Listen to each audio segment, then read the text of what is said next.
Hello folks, this is Steve AB4EL. In the last day or two I noticed a couple of articles. This is going to be a quick survey. There's a lot of chip building going on, chip factory building going on. We're dividing the world into two parts. The China-oriented semiconductor world and the United States supposedly centered rest of the world. And you know, AMD and NVIDIA and Intel are all head-to-head. So here's AP News yesterday. Today is the 19th of June, 2023. Intel to build, now pay attention to the amount. Intel to build $33 billion chip plant in Germany, after government pledges to cover 1/3 of the cost. Oh, now those kinds of incentives from, like here in the States, state governments, that's almost become routine. Either a huge break on taxes or what I would call a subsidy payment. So Germany, Deutschland, the United Germany, when I was younger there was West Germany and East Germany. So that means Intel will put in 22 billion and the German people will put in 11. What's the population of Germany? Hang on.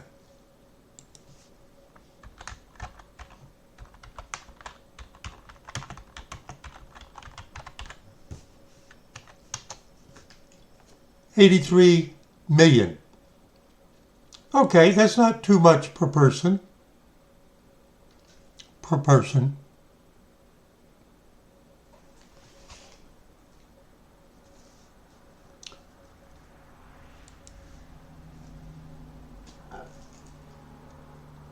$22,000. A billion is 3 zeros more than a million, right? 22,000 divided by 83. Every person in Germany will pay about $265 for the privilege of getting Intel to build a $33 billion chip factory in Germany. I hope it doesn't rely on too much liquefied natural gas. I'm just commenting. My mind is wandering and I'm brainstorming. But here's some more Intel news. I'm not promoting anything. I'm not promoting Intel. I'm observing. Robotics and automation news. Intel to invest $20 billion. Notice that that's an amount similar to what Intel itself will put into the German project. 22 versus 20 billion. In building 2 new chip factories in Ohio. This is datelined February 16th, 2023. So, all right, it's a couple of months ago. And I can see a picture there. And apparently President Biden visited whatever the ceremony was. Because there he is. That's enough money that somebody should come out. Intel has announced plans for an initial investment of more than $20 billion in the construction of 2 leading-edge chip factories in Licking County, Ohio.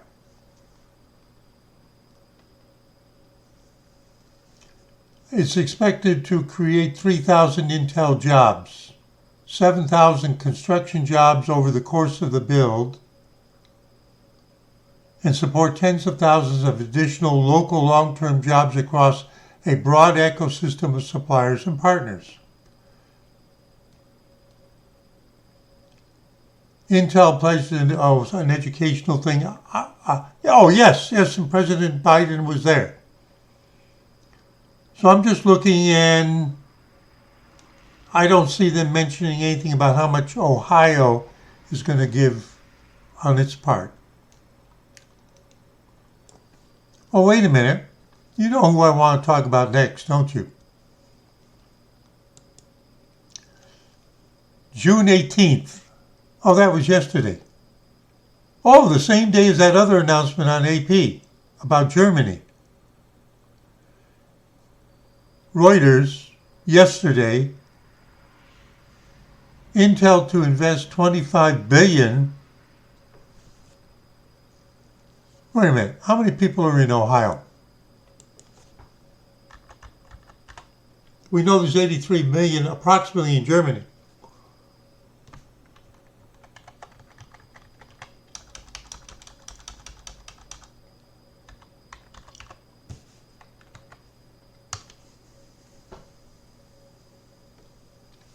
Almost 12 million.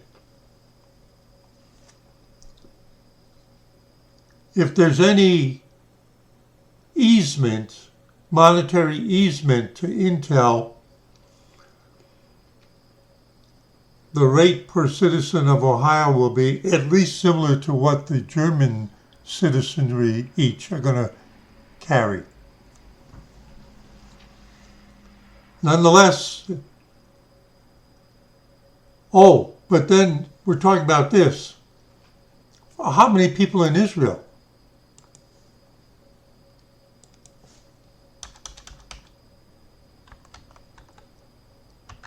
This will update me. I think it's around 10 million. 9 million. Excuse me. I overestimated. 9 million.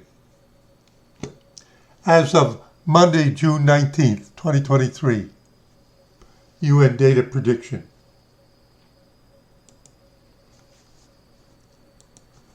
$25 billion. Now, notice that the numbers are very similar.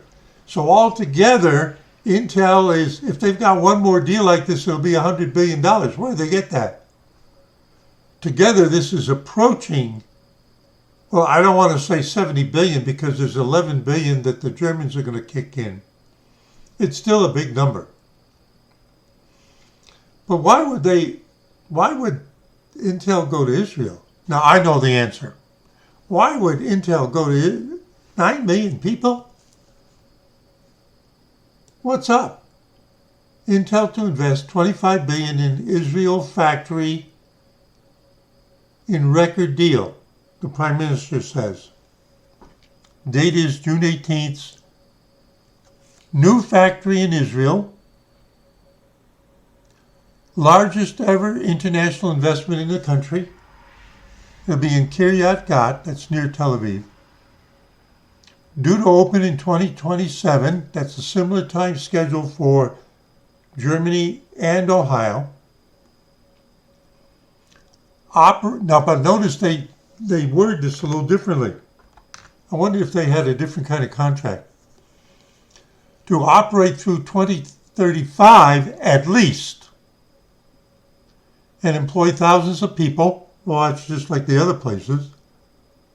Under the deal, Intel will pay, a 7.5 tax rate up from its current 5%.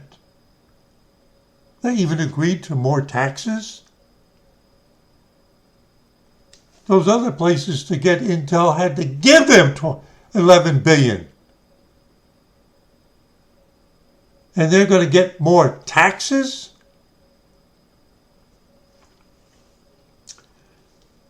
But here's the next paragraph. How old is Israel?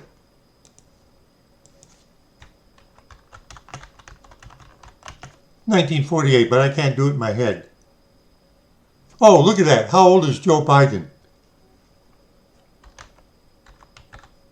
We just had Israel's birthday.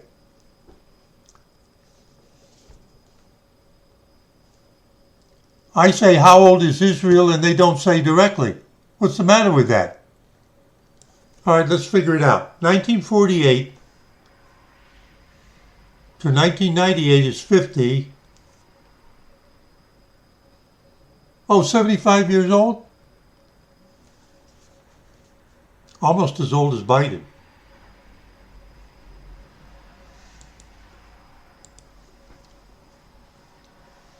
During its almost 5 decades, remember, Israel is 75 years old, and Intel has been in Israel for almost 50 of, During its almost 5 decades of operation in Israel, Intel has grown to become the country's largest private-held employer and exporter and a leader in local electronics and information industry, according to the company's website.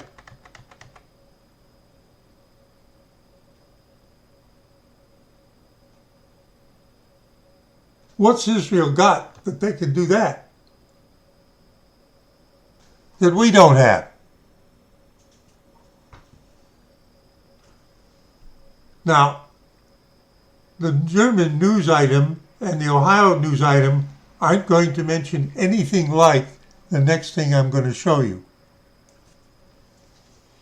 But I've known this for quite some time. They weren't building chips in Israel for 5 decades. They were doing something else.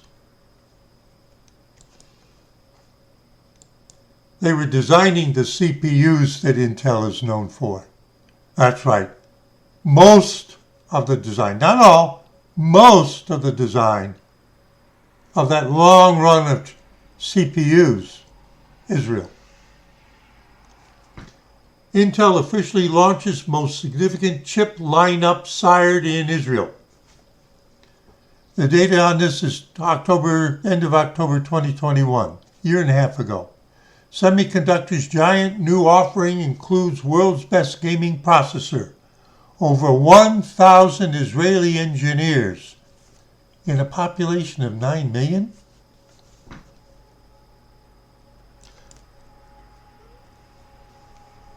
So that's 9 out of every 1,000 people is involved in designing CPUs in Israel. Does Ohio have that? Does Germany have that? I don't know. Maybe they do. Intel on Wednesday officially launched its 12th generation Intel Core processors named after Alder Lake, designed chiefly in Israel and based on hybrid architecture for PC users. Intel called the new lineup the most significant architectural innovations in a generation. Intel Alder Lake is Intel's most intelligent client system on a chip architecture. But this is out of date.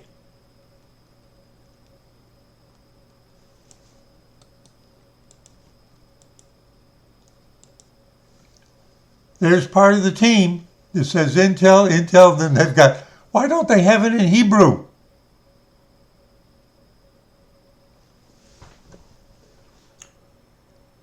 I don't understand how the Israelis keep worming their way into the middle of all these advanced things. The country's only 75 years old. Half of them came from Arab countries where they were living almost 2,000 years behind the times. A lot of the rest of them got out before the Germans overran Europe. And then the rest of them came as DPs who survived. Their lives are completely wrecked. What the hell do they have to offer?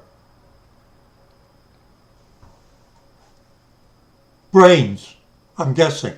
Brains. It didn't say that they've been there for 50 years building chip factories. They said they've been there for 50 years designing the chips.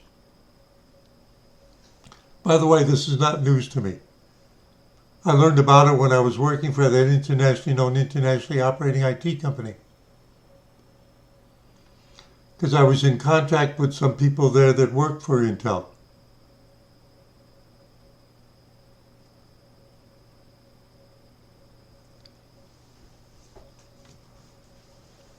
I also was in contact with people in like Egypt. They did all of the translations to Arabic for all of the company interfaces and stuff like that. Oh, but what did the Israelis do? Hebrew? Oh yeah, of course they did Hebrew. They also did about half of the other world's languages. They actually invented the encoding system, or developed it. I don't know, what is it? How do they keep getting in this stuff? I don't know. I thought they were big on growing oranges. That's what I did when I was there. I picked oranges.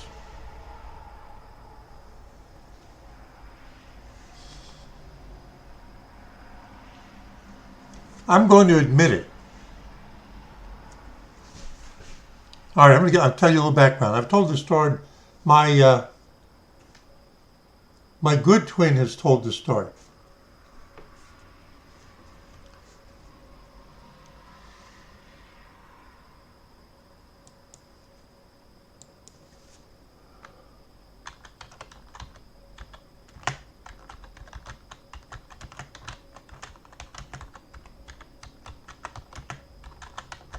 I want to see if I can get a picture of it. I say,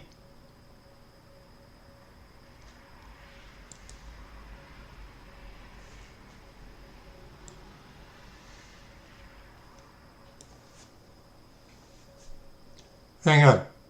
Oh, wait a minute.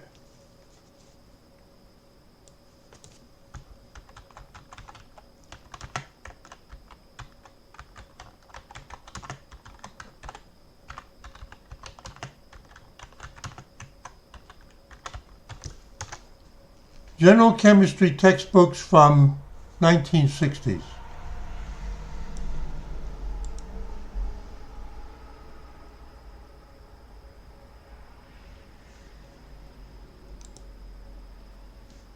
They want to tell me it's not available.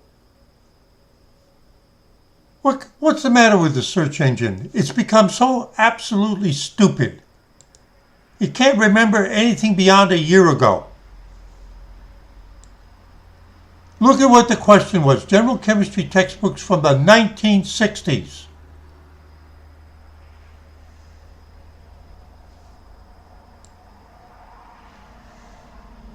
Is that what they're showing me?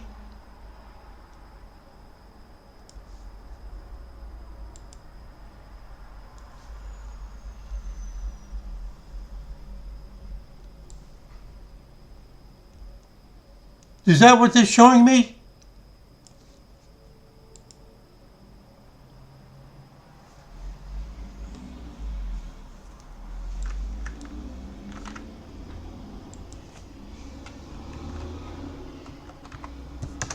Pardon me for being critical. You new generation of people there at Google are stupid. Oh no, wait a minute, that's right.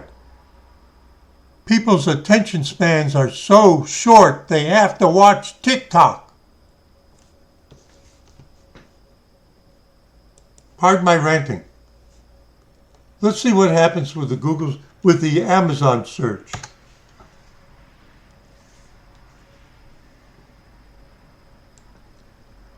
I'm getting off on this because, lessons in chemistry, a novel, I'm going to add a word. I wouldn't want them to put any high school books in there. College. They're showing me the same thing.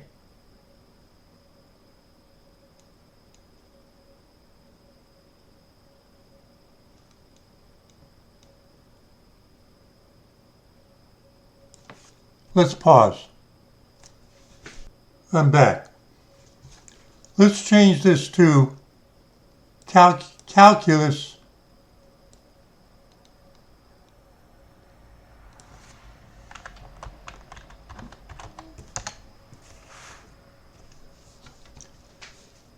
I'm specifying the 1960s.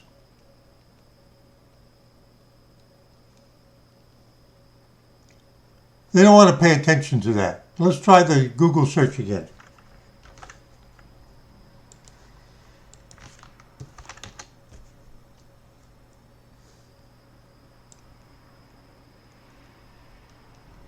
It doesn't understand 1960s. 1960s don't exist. Oh, come on. Calculus.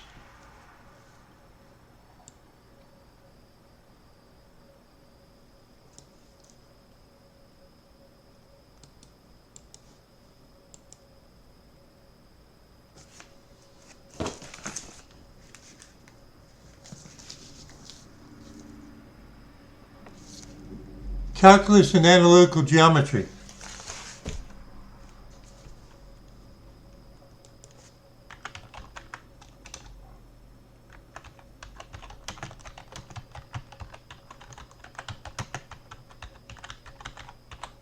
Maybe I was putting the search wrong. This one is analytical geometry and calculus.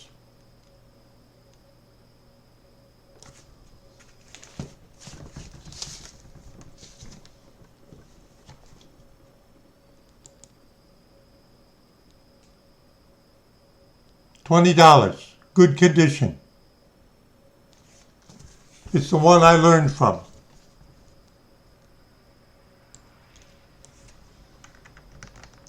It looks like it's thinner. Let's try the Google search engine again. I'm doing this for a reason. $12.72, third edition, unknown binding.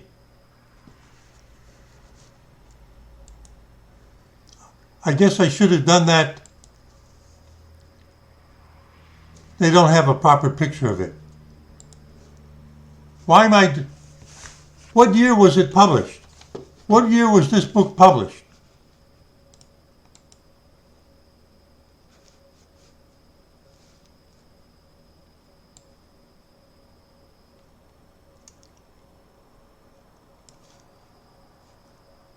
See all details.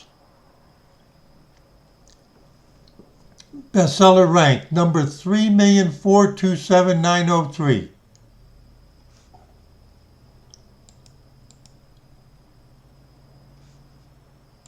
Third edition. Here's another seller, $30. It's being sold out of...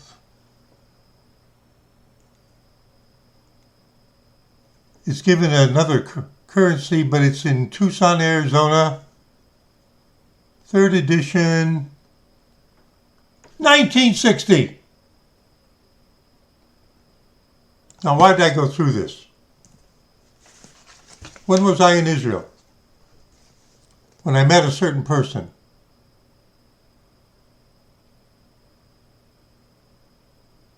(1967, 68, 71 to 74, 1968. I met an Israeli kibbutznik who translated this into Hebrew. And he translated the general chemistry book I used when I went to college. Why?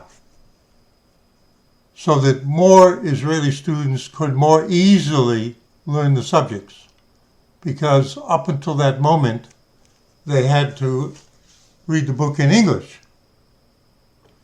But one way to spur things along is to make the same books available in Hebrew, which everybody knows, sort of, in Israel. So that's how he made his living on the kibbutz. Kibbutz had no trouble with it. They didn't make him go out and pick oranges because it was a higher purpose. Now, I know I went around, but I'm trying to... You see how hard it is to call up the past? I made generalized searches to the search engine, and they can't come up with anything specific. But when I put in the actual title of a book I have owned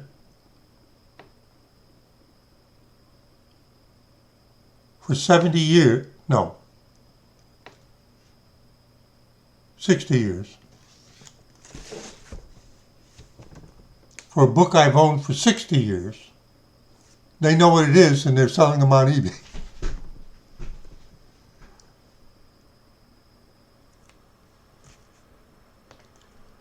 I met and from time to time had a conversation with the gentleman who translated that book into Hebrew, and he also translated the general chemistry book that I used in my first year of college into Hebrew. Both of those. And what was the purpose of it? Well, now we know.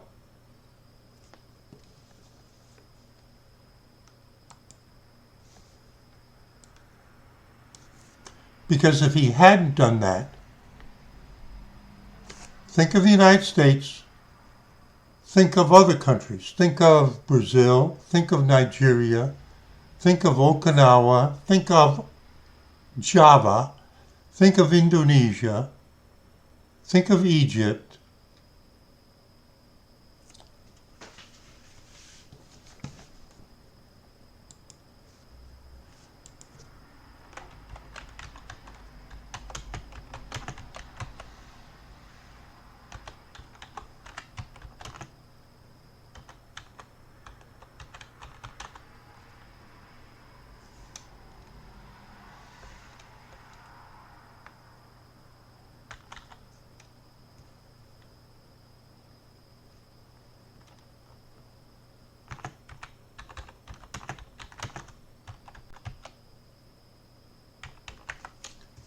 In Arabic language.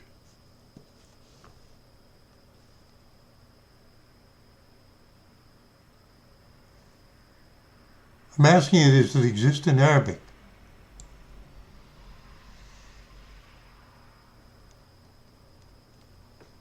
Let's see if there's any pictures.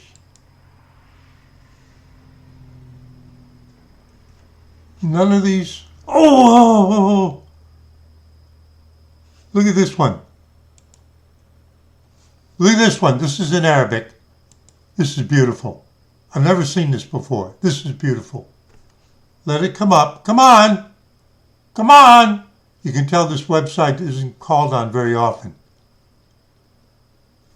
Mathematical Association of America. Mathematical Treasures, Arabic Book of the Middle Books. Kilab al-Mutawasitat, or the Book of the Middle Books, is an Arabic compilation of mathematical works, composed of 17 mathematical texts plus tables, and contains treatises by Euclid, Theodosius. These are all the ancient ones. And this book here that you can see in the picture, which is in Arabic and is about geometry with drawings similar to the ones in some of the chapters in this book, dates between the 15th and the 18th century. It's at Columbia University. It's beautiful.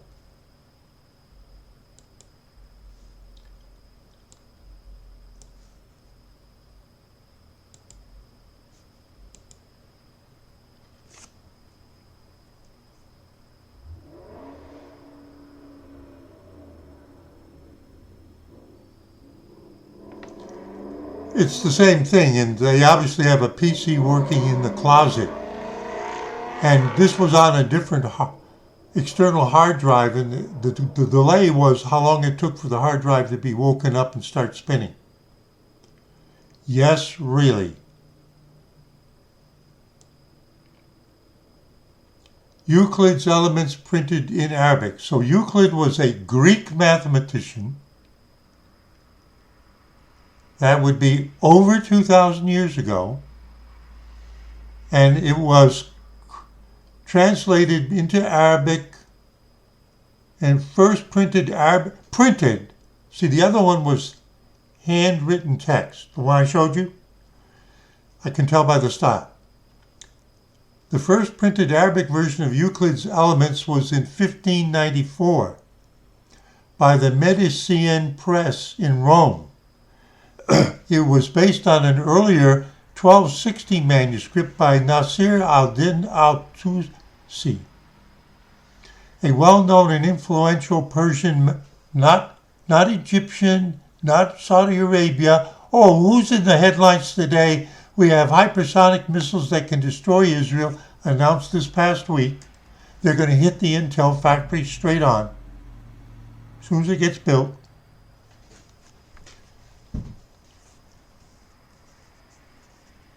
But was based on an earlier 1260 manuscript, is well-known influential Persian mathematician and astronomer. Interestingly, it was never bound. That's because they had it folded into a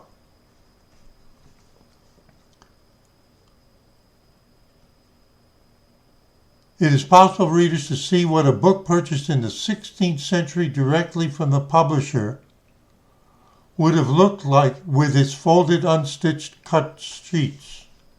Folded, unstitched, cut. So they had a long piece of parchment, and they marked off where the pages would be, and they hand drew it.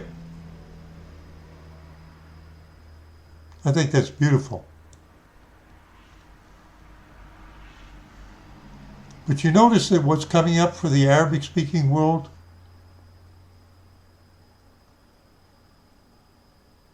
is, how old? I mean, the search engine.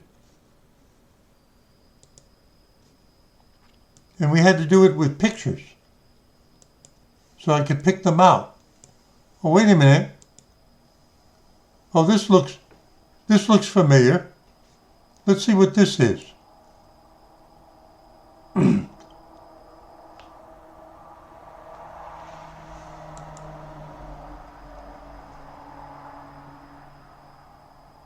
One of the oldest surviving fragments of Euclid's Elements. When did I say he lived? And it's dated to the year 100 approximately of the Christian era, AD. And they can put that this particular fragment comes from Book 2, Proposition 5. But remember, this is what got thrown into the trash heap. Can you tell what language it's written in? Do you recognize it? Is it Greek? It's not cuneiform, it's not clay.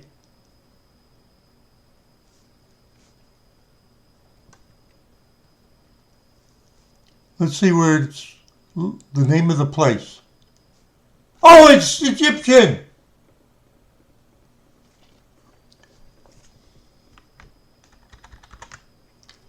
This is the first time I'm seeing this. I'm having fun. The name, now, there's this big controversy about a movie with Cleopatra. You do know that Cleopatra was a Greek? You did know that, right? Yeah, she was Greek.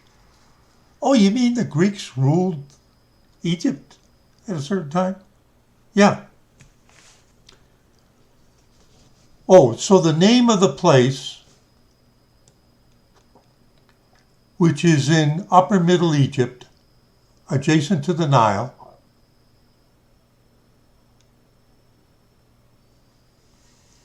Oxyrhynchus. That doesn't sound Arabic to me. It doesn't sound Middle Eastern. It sounds Greek. Oxygen, oxy, Rhine, nose.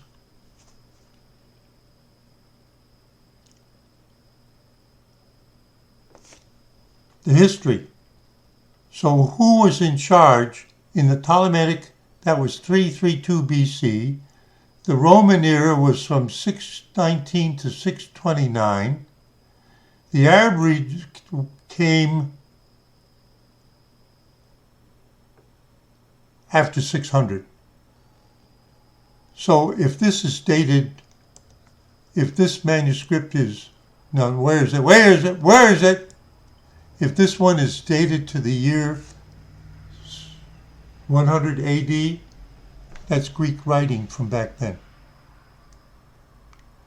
Arabic as such didn't exist yet.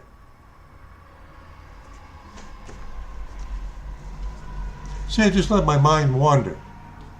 And what are we up to?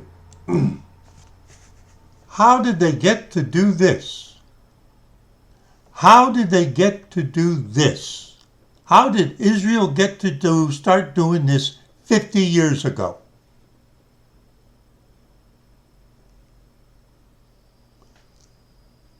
That would be around 19...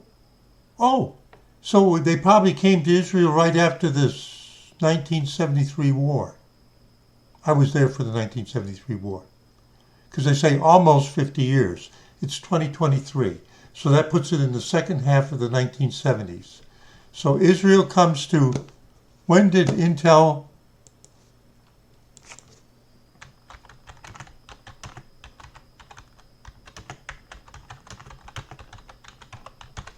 When did Intel come to Israel? I've never looked before. Okay, it's talking about the same news. It's June 18th. And we can't read that, but if we go back here, we can see Bloomberg, and they picked out the part I'm interested in, and it says, Intel has been operating in Israel since 1974. And has research and development centers in Haifa, Jerusalem, Yakum, and Petah Tikva. I don't know where Yakum is. As well as an existing factory in Kiryat Gat, which is where they're going to do the expansion. Which the company calls its, which the company, Intel, calls its most advanced manufacturing facility.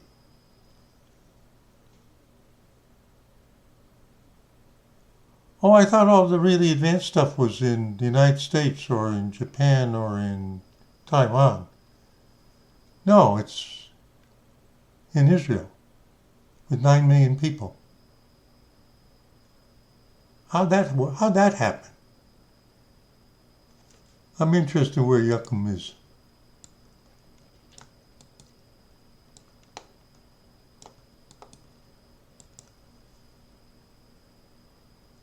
It's next to the nude beach. That's what it says there. I wonder what the Haredi think about that. So it's between Tel Aviv and Netanya.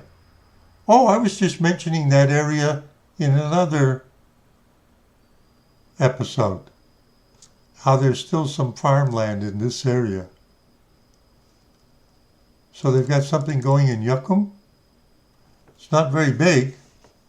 Could we figure it out by looking at the... Oh, that's right, it's all blurred. Riding club, automation lease, Poly garage, elevators, Schindler Elevators Warehouse, Yakum Cemetery. I'm looking for the Intel stuff. I can see the trees. I can see the agricultural land. They claim it's here. Burger Saloon. Why would they be hiding that? Oh, it may be that those people work at home and just think all day. Who knows? I have no idea. So the news is $33 billion, of which only $22 billion from Intel for Germany, $20 billion for Ohio. They don't bother to mention what the incentives are. If it's anything like North Carolina with the EV battery factories and stuff like that, there's deals going on to get them there. And then there's the big deal that's going on right now for almost as much money, but for a small fraction of a population for Israel. And according to Intel's own information that is the most advanced chip manufacturing facility that they own.